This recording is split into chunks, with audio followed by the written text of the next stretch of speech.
Life is tough. That's a given. When you stand up, you're going to be shoved back down. When you're down, you're going to be stepped on. My advice to you doesn't come with a lot of bells and whistles. It's no secret. You'll fall down, you'll stumble, you'll get pushed, you'll land square on your face. But every time that happens, you get back on your feet. You get up just as fast as you can, no matter how many times you need to do it.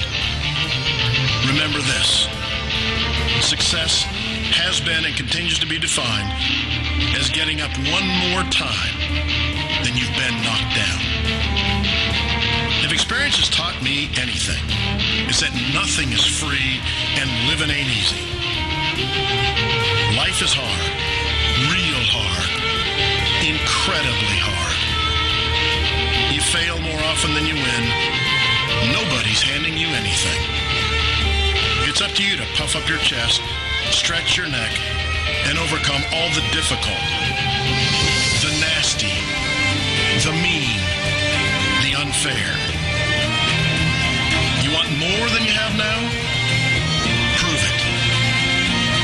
You want to be the very best there is?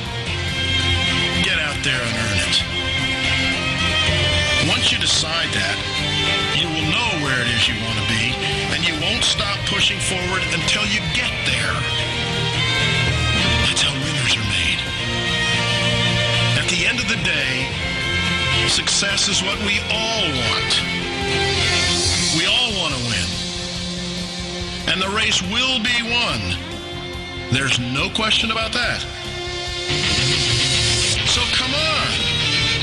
Get out on top. Run faster.